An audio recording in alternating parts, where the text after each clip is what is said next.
औलाद इतनी बड़ी दौलत है कि नबी अलैहिस्सलाम भी नबूवत के मिल जाने पर अल्लाह ताला के शुक्रगुजार हैं, लेकिन औलाद की कमी पर फिर भी अल्लाह तबारक व तआला के सामने दामन फैला रहे हैं। मेरे भाइयों, ये औलाद अल्लाह तबारक व तआला की बहुत बड़ी नेमत है, लेकिन इस औलाद के सिलसिले में एक बहुत बड़ी बात हम और आपको याद रखनी चाहिए कि ये औलाद जहाँ हमारे और आपके लिए बहुत बड़ी नेमत है, वहीं बहुत बड़ी आजमाइश है।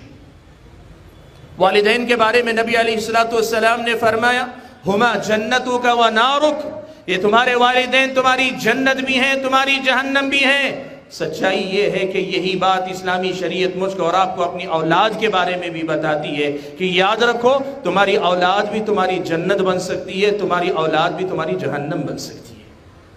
हमने अपनी वालिदैन को तो वो दर्जा दिया कि हमने कहा कि ये हमारी जन्नत भी हो सकते हैं, जहन्नम भी,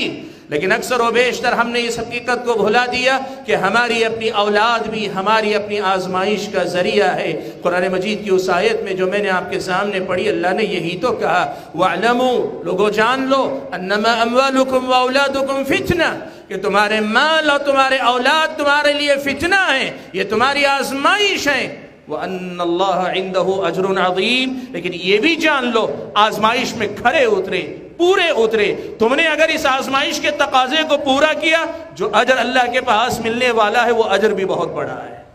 भाइयों, अपनी औलाद को इस हैसियत से भी देखने की सबसे पहले फिक्र करें कि यहीं से मुझको और आपको अपनी औलाद की तरबियत की फिक्र करना नसीब होगा कि ये औलाद मेरी और आपकी जन्नत और जहन्नम का फैसला करने में बड़ा अहम किरदार अदा करने वाले हैं। मेरे भाइयों,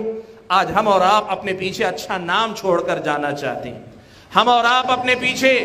अच्छा नाम छोड़कर जाना चाहते हैं। दुनिया का हर आदमी, अक्लमंद आदमी यही कहता है कि नेक नामी के लिए बड़े कारनामे अंजाम देने से ज़्यादा बड़ा कारनामा ये है कि नेक और सालेह औलाद छोड़ कर जाओ, कि जिनको देखकर लोग तुम्हें याद करें, जिनकी अच्छाइयों पर लोग तुम्हें दुआएं दें, जिनकी खूबियों को देखकर लोग हवाला दें कि ये फलां की औलाद है, ये फलां के घराने का बच्चा है या बच्ची है, ये फलां की का बेटा ये बेटी है, ऐसी औलाद छोड़ कर जाओ। भाइयों, आपने नाम खूब कमाया लेकिन अपने पीछे औलाद अच्छी नहीं छोड़ी,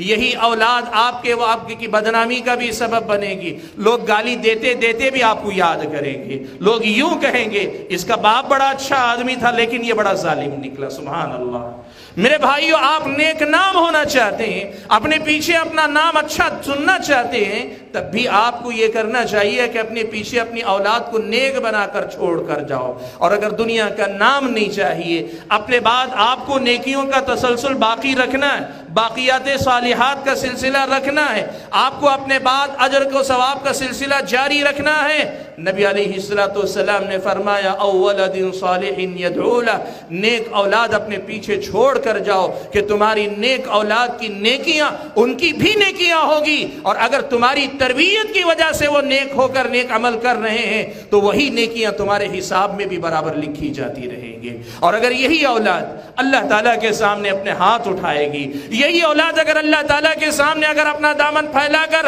अपने वालिदैन के लिए दुआ करेगी, अल्लाह तबारक व तआला आपके दर्जात बुलंद करते जाएंगे। नबी अलैहिस्सलाम फरमाते हैं कि जन्नती को जन्नत में भेजने के बाद, उसके मुस्तहिक दर्जात देने के बाद भी फिर अल्लाह तबारक व तआला उसके दर्जात को और बुलंद फरमाएंगे। बंदा पूछेगा कि अल्लाह ताला हिसाब किताब तो पूरा हुआ था, मेरा जो दर्जा बनता था अल्लाह ताला आपने अपने फजल करम से दिया था, अब ये मजीद दर्जे कहाँ से बुलंद हो रहे हैं? नबी अलैहिस्सलाम ने फरमाया, अल्लाह ताला कहेंगे ये तुम्हारे पीछे रह जाने वाली तुम्हारी अपनी नेक औलाद जो तुम्हारे हक में दुआ कर रही, उसके बदले में ये तुम्हें मजीद दर्जात अता किए जा रहे हैं।